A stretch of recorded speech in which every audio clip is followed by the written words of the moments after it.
Fagan, the new president of the Orlando Regional Realtor Association, and he represents 14,500 realtors across Orange, Seminole, Osceola, and Lake counties. Welcome to the show. Although I see you on television a lot, we interview you to talk about real estate trends. You heard in my open there, a tight real estate market. The definition of a tight market.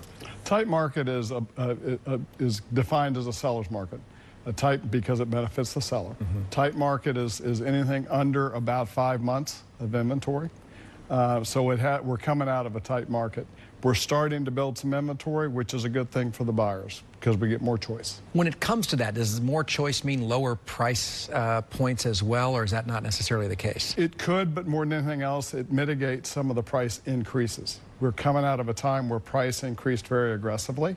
Last year, it started to slow down. So we're hoping that this year, while it may still inch up a little bit, it'll be at much smaller increments. Is it a bad situation for a buyer in a tight market because that person may panic, overpay? Could somebody overpay? Certainly. But the best thing is to have an appraisal contingency on the purchase. That way, at the end of the day, if it doesn't appraise, then the contract can be renegotiated. So that is the good thing. Do you foresee another market crash like all of us experienced, or have there been some safeguards put in place with the ability of getting a mortgage that will protect all of us? The Dodd-Frank amendments that were passed after the crash did reduce some of the risk, so you're not seeing the speculation that we saw then. I don't foresee the market flatten. Could the market decline a little bit? Certainly, but nowhere near, I don't think, anything like we experienced back in 2008. As opposed to looking for a house, do you recommend someone who owns a house to at least explore the renovation process before they go through the transactional cost of selling and then finding something? Sure. If the house that they currently live in needs updating, for instance, to make it more saleable in the future or more livable today, absolutely, renovation's a great way to do that. Where do you get your bang for the buck when they're looking at that investment? If you're renovation, typically the age-old thing is kitchens and baths are the biggest things to upgrade and improve.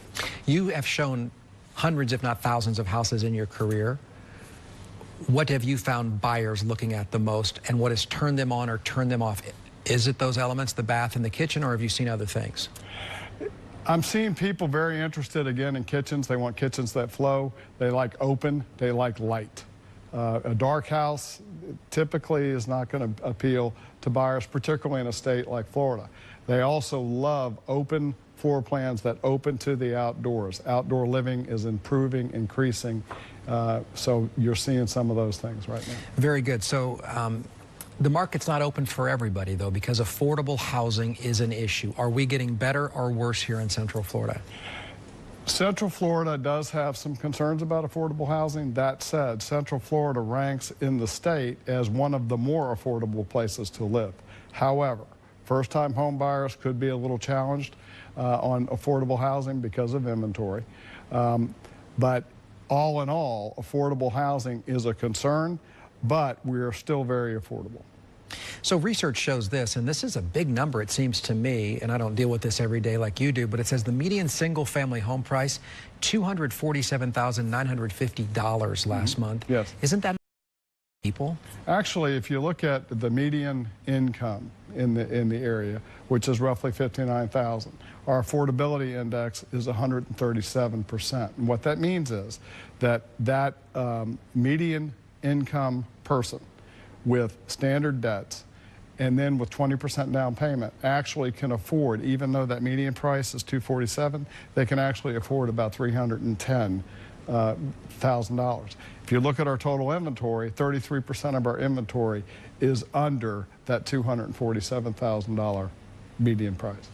So the median condo price is $125,000. Right. Much more affordable, but there are the other hidden costs with something like that, which would be the potential for an assessment. Right. Homeowners association fees typically are higher. Right, that's true. Condos, there's benefits to condos in that the entry point is a little lower, but there are additional fees that some single-family houses don't have, and no single-family house that I know about, meaning in neighborhoods, are going to have condo fees because that's a separate assessment.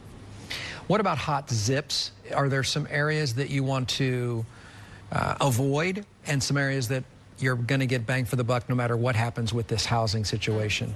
Right now, what's been in 2017 and 2018, the East Orlando, out near the airport, that whole area is booming very nicely. The proximity to infrastructure and roadways and the hospitals and all that kind of stuff. The Apopka area is doing very nicely. Winter Garden is doing very nicely. So, you know, avoiding areas, not really, because for instance, if you look at Pine Hills and some of those areas, they're actually doing fairly well on price appreciation because they were a little lower price, so there's more demand for that.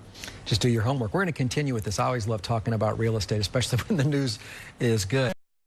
Some strategies you can use if you're in the market to buy or sell a home in Central Florida. That next.